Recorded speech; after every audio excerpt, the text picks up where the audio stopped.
नया नारा इस सरकार का सबका साथ सबका विकास, लेकिन मुझे लगता है कि वो नारा भी दो का विकास बाकी सबका सत्यानाश इस बजट में सारा कुछ दर्शाया जा रहा है। बड़ी शर्म की बात है, आपने ना गरीबों को छोड़ा ना महिलाओं को छोड़ा और उसके बाद युवा की बात की गई। और सबसे हैरानी की बात सभापति जी आपको होगी, एक रिपोर्ट के एनवायरमेंटल परफॉर्मेंस इंडेक्स 180 देशों का सर्वे किया गया और बड़े दुख की बात है कि हम 180वें नंबर पर हैं। एक देश भी हमसे पीछे नहीं और हम कह रहे हैं कि जी हम विश्व गुरु बनेंगे। सर, सिर्फ बातों से विश्व गुरु नहीं बनेंगे।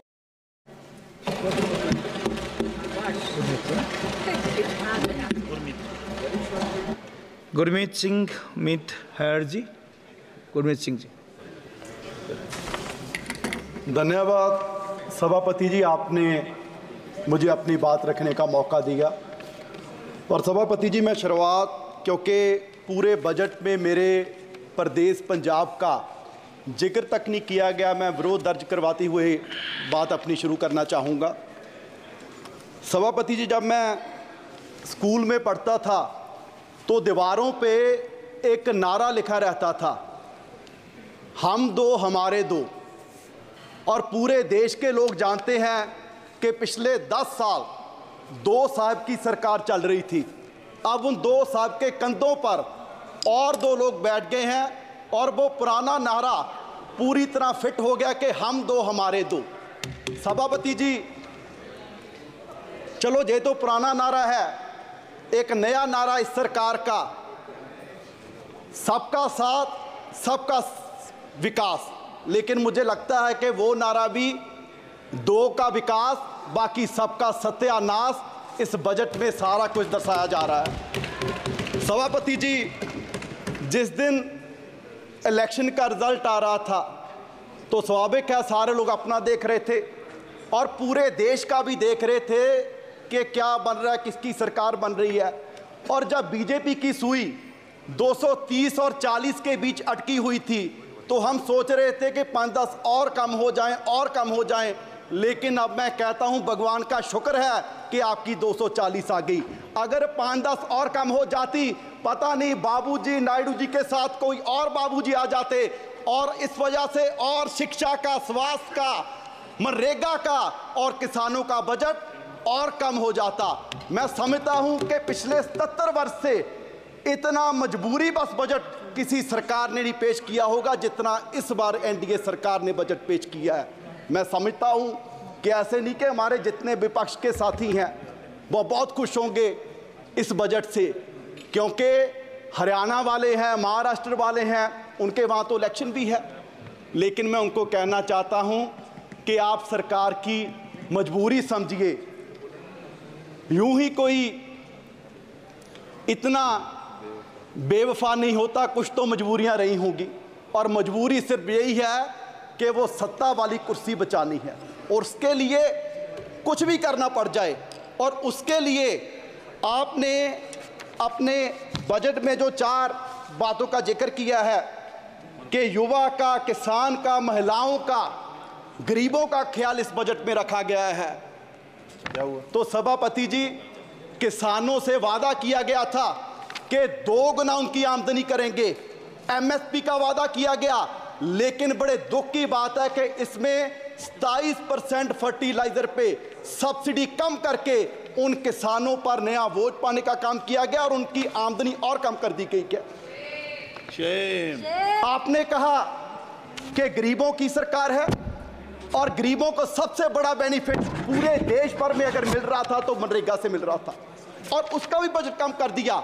और उसमें जो महिलाओं की बात इसमें की गई है, सबसे ज़्यादा महिलाएं ग्रामीण क्षेत्र से, अगर कहीं से उनको इनकम है तो मनरेगा से है। सो बड़ी शर्म की बात है, आपने ना गरीबों को छोड़ा ना महिलाओं को छोड़ा। और उसके बाद युवा की बात की गई। सर, आपके ही इकोनॉमिक सर्वे में जिक्र किया गया कि भारत क्योंकि युवा देश है, यंगिस्तान है, तो यहाँ एआई पर हमारे रिसर्च नहीं हो रहा। जितने रिसर्च पेपर्स हैं, अगर हम अमेरिका से कंपैरिजन करें, चाइना से कंपैरिजन करें तो हम बहुत पीछे हैं। तो उस पर फंड देने की जरूरत थी। पर सर बड़े दुख की बात है कि आपने IITs का बजट कम कर दिया, IIMs का बजट कम कर दिया। क्या इस तरीके से हम देश को आगे लेके जाएंगे? हम बात कर रहे हैं, मैडम भी बोल रही थे कि जी 10 साल पहले ऐसे थे, 10 साल पहले ऐसा था। सर सिर्फ आंकड़ों से भारत आगे नहीं जाएगा। अगर पूरी दुनिया में भारत की पोजीशन देखनी है तो हैप्पीनेस इंडेक्स में हम 2016 में 118वें नंबर पर थे और अब 126वें नंबर पर चले गए। ग्लोबल हंगर में हम 111वें नंबर पर हैं 125 देशों में। और जिन हमारे जो पड़ोसी देश हैं जिनको हम मुल्क भी नहीं समझते हो, वो भी हमारे देश से आगे निकल रहे हैं। और सबसे हैरानी की बात सभापति जी आपको होगी, एक रिपोर्ट के एनवायरमेंटल परफॉर्मेंस इंडेक्स 180 देशों का सर्वे किया गया और बड़े दुख की बात है कि हम 180वें नंबर पर हैं। एक देश भी हमसे पीछे नहीं। और हम कह रहे हैं कि जी हम विश्व गुरु बनेंगे। सर सिर्फ बातों से विश्व गुरु नहीं बनेंगे। पूरे देश के हालात ये हैं कि 140 करोड़ की पॉपुलेशन में सिर्फ 4.25 करोड़ लोग हैं जिनकी सैलरी, जिनकी कमाई महीने की 25,000 से ज़्यादा है। आप सोचिए, जिनकी 25,000 से महीने की सैलरी कम है, क्या वो किस तरह का कोई सम्मानजनक जीवन वो व्यतीत कर रहे होंगे? यहाँ पर माननीय वित्त मंत्री जी ने बड़े गर्व से कितने बार पता नहीं कहा कि जी 85 करोड़ लोगों को हम राशन दे रहे हैं, 85 करोड़ लोगों को राशन दे रहे हैं। ये कोई गर्व की बात नहीं, मुझे लगता है कि सरकार के लिए शर्म की बात है कि पिछले 10 साल में आप 85 करोड़ लोगों को गरीबी से बाहर नहीं निकाल पाए और आप इसकी चीज को बड़े गर्व से बता रहे हैं। बैजा। और सर ऐसे देश आगे नहीं बढ़ेगा। और सर अगर मैं लास्ट में अपने क्षेत्र पंजाब की बात करूं, क्योंकि सर वैसे तो किसी प्रदेश का ध्यान नहीं रखा गया, अगर मैं पंजाब की बात करूं, सर फ्लड्स के लिए बजट आपने लॉट किया। आपने कहा जी असम में फ्लड्स आए, बिहार में फ्लड्स आए, उत्तराखंड में फ्लड्स आए, हिमाचल में फ्लड्स आए। क्या सर पंजाब देश का हिस्सा नहीं है? जो बारिश उत्तराखंड में हुई, हिमाचल में हुई, क्या वो पहाड़ों में रुक जाएगी? वो सारी बारिश का पानी पंजाब में आया और 1680 करोड़ का नुकसान पंजाब का हुआ।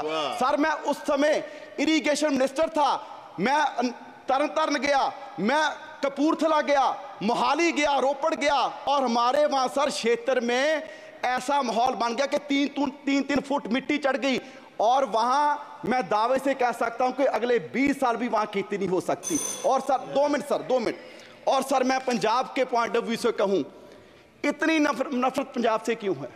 जिस पंजाब का बलिदान इतना बड़ा रहा कि देश को आजाद करवाने में भी हमारी 80% कुर्बानियां, और उसके बाद भी सर पंजाब के किसी गांव में जाइए, आपको कोई भी गांव में ऐसा नहीं मिलेगा कि जिस गांव में हमारे शहीद की मूर्ति ना हो, जिसने सरहद पर राखी करते अपनी जान कुर्बान दी। आज भी कोई दिन नहीं होगा कि तिरंगे में लिपटी लाश हमारे नौजवानों की हमारे गांव में, हमारे पंजाब में ना आती हो, और उसका आप जिक्र तक नहीं करते। जिस बात के लिए आप कह रहे हैं कि जी देश आत्मनिर्भर हो गया, आत्मनिर्भर हो गया, आत्मनिर्भर करने में भी सबसे बड़ा योगदान हमारे किसानों का है। और वो कोई ऐसे नहीं हुआ हमें मूल्य उतारना पड़ा, हमें अपना पानी बर्बाद कर लिया, हमें अपनी धरती बर्बाद कर ली। और पंजाब से कैंसर एक्सप्रेस ट्रेन जाती है सर राजस्थान, वो इसलिए जाती है क्योंकि देश का पेट भरने का काम पंजाब कर रहा है। और आप उसके लिए हमें दे क्या रहे हैं? हमारी झांकियां तक आपने 15 का 26 जनवरी में से निकाल दी। सो सर मेरी मांग है कि पंजाब को स्पेशल पैकेज दिया जाए, हमारी इंडस्ट्री बर्बाद हो रही है उसके लिए स्पेशल पैकेज दिया जाए। और ये बजट मैं कहूंगा कि सिर्फ धन्यवाद बचाने का हनुमान बेनीवाल जी। देश